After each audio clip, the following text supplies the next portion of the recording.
Hello again, everybody. Zacatech is here with my Atakline for this Monday, June 27th, 2016. Man, I haven't made an Atakline in a couple of weeks. So, I'm just going to tell you about what's happened the last couple of days, not like a 2-week week. Let's get to the really most recent thing. If you haven't noticed, let's get to the elephant in the room. My new fashion accessory. My sling. We got into a bad bike accident on Friday. I was crossing light on 23 Mile in Van Dyke. I rode my bike from the Orchard Trail, Macomb Orchard Trail, cuts through 25, so I took Shelby Road from 25 to 23 on Shelby Road. It took 23 to Van Dyke and goofing off there. I was crossing from 23 to Van, and there was a red light on one side, but it was a white turn green. But I didn't see any other white turn green cars coming, so I went. Sadly, there was another turn. A car was turning, I didn't see it. And I got knocked off my bike and felt pretty hard. Thankfully, it was only just a broken clavicle that I suffered. Went to Beaumont, Troy. The lady did stop and cooperate with the cops. And I heard car was impounded for evidence. And so is my bike. It's been impounded for evidence. Even if I wanted to, I can't because of this. Could be in it for about a couple weeks or so. Everyone's been telling me different things. I'm also wearing a heating pad right now on the too. So, even with my injury, the show must go on. As you can tell, I had my DJ shirt on, been wearing it all weekend long for my 3 scheduled gigs because the accident happened on Friday. I'll get to a concert I went to on Thursday, day before the accident. Let's get to the things after the accident. 3 gigs. Saturday, I went to a week early. Sorry, this heating pads. I'm getting used to all this stuff. So I haven't got really injured before in a while. 4th of July early party on the 25th. And I did this party. I did a party for these guys last October. It was like cold as hell. They kept telling me, do our 4th of July party. It's going to be awesome. Well, I lived up to the expectations. Even if one gun on, with a lot of help from my dad, my roadie, making some adjustments for me to make things a lot easier for me. You know, to bend down and stuff. It was a hell of a show. Went to almost 2. You know, they danced a lot. The line dances, the new stuff, some cheesy 90s, like Tricky and all that stuff. Ice Ice Baby had to play some Prince, of course. 1999, Purple Rain, all that stuff. But, couldn't change my Prince, sir. But there was one kind of music that everyone liked. There's a lot of Armenians, wanted Armenian music. Thankfully, there was Wi-Fi, and people had their phones handy so I can play some Armenian songs. So, from various sources, I got to play some Armenian song, and they loved it. You know, they were dancing to them like crazy. So, there you go. That was a fun night on Saturday. I had 2 gigs yesterday. Westfield Orchards, which was an ice cream social for the township officials running for office this summer. People who are going up for re-election and also going for election in general. You had Abby Jacobson, who's one of the owners of Westview. She's like, hey, let's use Westview for this. Is that social? You had Captain Bo Shields, who's my neighbor. She's running for clerk. And one of my longtime family friends, Stan Babinski's running for trustee again. Senior. This is a Stan Babinski Jr. that tragically passed away in 2010 of non-Hodgkin's lymphoma. So it was a sunny day for the most part. It rained a little, but it didn't really dampen the spirits of the show at Westview. Nice little get together. Intimate crowd, but hey, it was a hot day when it wasn't raining. And I did a grad party yesterday too for Allison Thomas, Allie Thomas. I've done parties for her family basically almost my entire career. I've done parties for Stephanie Thomas, Katie Thomas. I think that's her oldest sister. Did a grad party in 2009. The day after Michael passed, which was actually 7 years to the day of the gig yesterday, because it was my first time at Thomas's house since then. And also, their older brother, Brad, was my first show I ever did for them back in 2005. And I ended that show at Purple Rain. I ended it last night with Purple Rain. It was more laid back affair. Doesn't matter if it's a girl party or a boy grad party. If it's a Sunday afternoon, it's done by 8 because no one's going to stay after 8 and dance. Even if it's like a girl party. So it was okay, a little laid back affair. People came and enjoyed themselves. The last grad party we did in Texas was awesome, but it was a Friday. And this was rescheduled. It was supposed to be on the 18th, but it got rescheduled because the mother, Marianne, had to get surgery. Don't know what, and I didn't ask. I don't want to. Anyway, so there you go with that. Situation got some good gigs despite this. Supposed to have a gig tomorrow afternoon at the Morton Mountain for the slide. It was supposed to have a big water slide down Morton Mountain, but with it only being in the 70s tomorrow and kind of cold, who knows if anyone will show up. And if the show will happen at all. But I have a lot of gigs scheduled after that. I got a gig on Friday at Club 54 for a 4th of July kickoff thing. And then a couple of gigs for the last couple of weeks, which were great. And also got a wedding on the 2nd, as well as another 4th of July party on the 2nd as well. Like both back to back. So there you go. That's my weekend coming up. Hopefully this holds out. And it has been. It's been tough, but I'm a trooper. So let's get on down with Keith Urban. My concert I went to on Thursday, the day before this tragic, not tragic, but bad accident. It was at Pine Now DTE. I even bumped into some of my friends who are my Tech Army buddies, and Joe Dawn, people I DJ at for Liberty Woods. They were there. I bumped into them as I was walking. They saw me, so I sat with them the entire night. Crashed into the ladies' night out because there was a lot of ladies there. It was a packed lawn. Now it's packed as Funny or Die, but still a fun night with Keith Urban, Brett Eldridge, who was terrific. Seen him 2 years ago, but seeing him with a full band was awesome. He's gotten way better. He was good, but he was awesomer at the show this past Thursday. Mary Moses is kind of new, but I like her stuff. She kind of reminds me of Casey Musgraves. That kind of outlaw, old school country style that she's got. So they both came out with Keith doing his set, the new dress, and Keith just crushed it. A lot of songs from Whipcorn, including, of course, the singles John Cougar, John Deere, John 316 with a little Jack and Diane Tosstain. And, of course, the new single Wasted Time. He had to do the hits. Days go by. He skipped, like many people with the big catalog, he skipped a lot of songs. But he did a lot of songs we came here, like Long Hot Summer, a little bit of everything, We Were Us. And he had a second stage by the long, which I got in that pit in the second stage when he did You Look Good in My Shirt. And Somebody Like You, and You're Gonna Fly. And then Brett Eldridge came out for Somebody Like You with a little bit of the chorus from Who Wouldn't Want to Be Me, which I read down in its entirety. Waves Them Up was the ending song. Interesting choice. Even snuck in a little Making Memories of Us in honor of Nicole and his anniversary. I think it's today, actually. 10 years. Awesome for that. So there you go. That was my last couple days. Concert, accident, gigs. So let's get on down with the entertainment news. Some of your number ones. Well, a couple weeks back, since the last time I did an Atakline, the number one movie was, I think, TMNT 2 or Conjuring 2. Well, for the last 2 weeks, Finding Dory's been number one, second week in a row, making $72 million. Well, Independence Day 2, Independence Day Resurgence, did okay with $41 million in its first week. Did okay. Well, the Matthew McConaughey movie, Bumbity Bumbity Bum Bum Bummed. The Free State of Jones only making $7 million. Barely making top 10. So, they are now Billboard number ones. The last time I saw you for an Atakline, Drake had a number one album and number one single.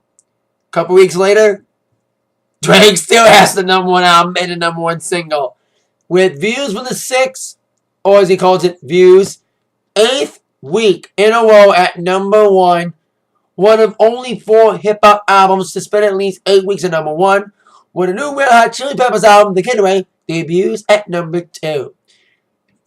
And also One Dance, 7th non-consecutive week at number one for One Dance on the Hot 100. While Rihanna has gotten herself a milestone.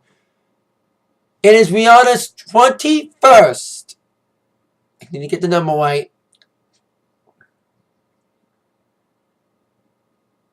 Her 21st top 5 Hot 100 hit with her great song with Calvin Harris. This is what you came for. Rihanna's best song in a while. That's actually dating that stupid gangster like her last shit. And especially your stupid ballad from the new movie Star Trek. The stupid new ballad. I haven't heard it yet, but it's probably stupid like all the stupid other songs.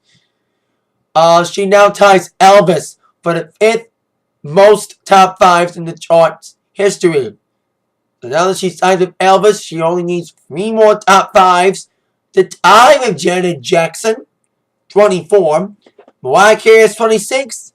Madonna has 28 top 5s. And the Beatles has 29 top 5 hits on the Hot 100. So it'll be very interesting to see if Rihanna not only ties records, but breaks it and has more top 5s than the Beatles. That'll be insane.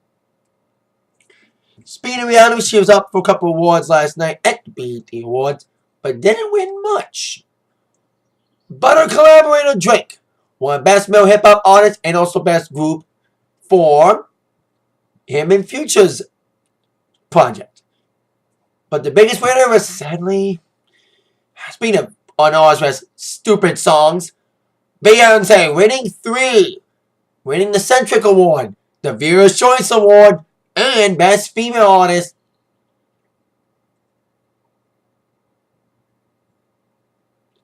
Actually,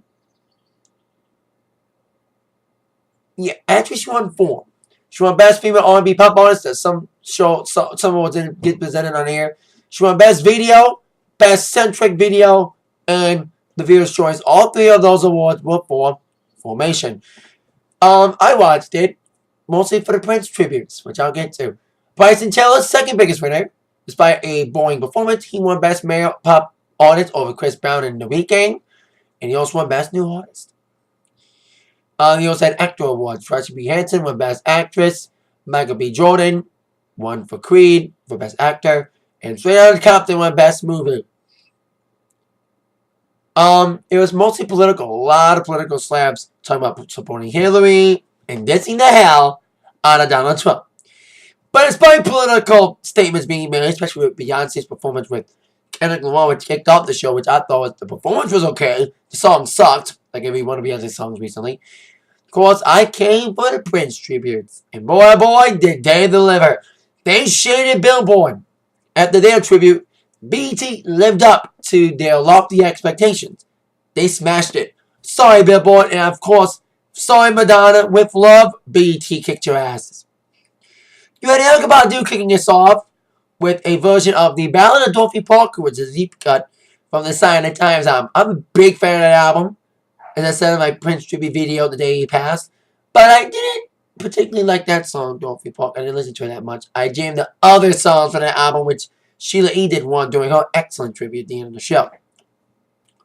Bilal came out to do The Beautiful Ones. Almost said another Purple Rain song. He did a great job on The Beautiful Ones. Towards the end, he really got into it. Rolling on the floor and screaming like Prince. Like those Prince-like screams towards the end. That was great. Steve, the only tribute I didn't like much was the Stevie Wonder duet, or an attempt at a duet with Tori Kelly. Not much people can stand up to Stevie vocally, and Tori Kelly is not it. I'm sorry. I like Take Me With You, but Tori Kelly is like the Madonna in this situation. Kind of like some people thought Madonna butchered Purple Rain. Tori Kelly kind of butchered Take Me With You. With notes going all over the place. But speaking of someone who didn't butcher Purple Rain, Jennifer Hudson came out to do Purple Rain during the Stevie Wonder portion. And J. Hud killed it. She smashed it up Purple Rain. Sorry, Madonna, but J. Hud did a better version of Purple Rain. Everyone was on their feet with the lighters up. The only disappointment of the night besides D'Angelo not showing up, he was advertised but he didn't show up. Alicia Keys performed, but she did nothing for Prince. Bitch. She inducted his ass in the Rock and Roll Hall of Fame and said she did some stupid new song. Come on, Alicia. But at least Maxwell, who also did a new song, which was okay, he indeed had room for a Prince tribute doing his performance, sneaking in a great rendition of Nothing Compares to You. But out of all the tributes, there was 2 tributes that really went the closest to being the closest, best tributes I've seen, total. 2 tributes in a night that were like, and as a diehard Prince fan, these 2 did it right. And were the closest to exemplifying the energy of Prince's music and, of course, his performances. Janelle Monae, I salute you, honey. With her great medley of Delirious, Kiss, even down with the red background, even having the chick wear the black gown, like in the video. And even wearing assless chaps as a send-off to Prince's infamous outfit in 91 VMAs. In addition, Populi ending with a great version of I Would Die For You in a choir. But as a diehard Prince fan, I gotta have some respect and props to Sheila E. Linda Perry, kiss our asses. You think that Sheila is irrelevant? You're wrong, bitch. Sheila was the right choice, not just to be involved in a tribute for being the act that's the closely associated act with Prince, but also to close it. And she fucking closed it with Housequake, meddling with Housequake, starting us off. That's a jam from Silent Times I get off on. Too bad no one did that one. Anyway, she also did a bit of Erotic City, which of course she sung on. Playing percussion too. Yeah, she played drums first, then went to percussion for Erotic City. And a bit of Love Bizarre and Glamorous Life. Her song that she got to do with Prince producing, and of course Prince singing on Love Bizarre. And it was even like she was doing a drum solo in the beginning of Housequake. You even heard audio with Prince saying like, "Ladies and gentlemen, Sheila E." And she was the most authentic because she had members of the NPG with her playing, even all the way down to her receiving a blue guitar of Prince's near the end of her performance, with an awesome rendition of Baby I'm a Star, and even Revolution, America from the Around the World Today album. And that guitar in the end was given by none other than Prince's ex-wife, one of his exes, Maite, who danced during the performance. That was the shit. That moment right there, Sheila E. and Maite standing tall together amidst a sea of sorrow over the death of their dearly beloved Prince and our dearly beloved Prince. That was a fucking moment. And that was awesome. BET did Prince proud last night, and they did a proper tribute. Sorry, Billboard, you lose. VMAs and the Grammys and the American Music Awards, the ball's in your court now, people. Try to top that, bitches. Now, I'll have some news to end this Atakline with Aerosmith. Now, they're on a little bit of hiatus right now because everyone's focused on solo projects. More importantly, Steven Tyler. He's on a promotional trail promoting his upcoming country music album, which today he just revealed the track listing of his somewhat anticipated album. Who's anticipating it? Only diehard Aerosmith fans. But the album, which is coming out very shortly, like the track listing just revealed,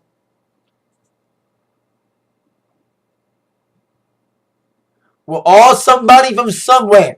It's coming out July 15th, and it's also the latest single from the album. Okay song. From what I heard it today, was good. But the biggest bit of Steven Tyler news was a bombshell he dropped over the weekend, as he announced that Aerosmith are planning a farewell tour, or should I say, I use both arms, but since I can only use one, farewell tour next year. Although the rest of the band has not really confirmed Steven Tyler's address, but they kind of gave a silent nod that it is happening. With Steven Tyler saying to our story when he revealed the news during an interview when he was promoting that new album, "I love this band, I really do. I want to squash everything that anyone has. I want to squash every thought that anyone might have about this. We're doing a farewell tour, but only because it's time. We've never done that. We'll see if they break their promise like other people, including a band they have toured with before, Kiss. Motley, another band they toured with, at least they're staying retired, as we know of, after their final tour. At least they call theirs final tour. Aerosmith calls it the final tour, maybe, but farewell is a term that's being used way too loosely, especially, like I said, with bands like Kiss and Cher abusing that phrase because they say farewell, but they come back anyway. So there you go. After over 40 years, it's insane.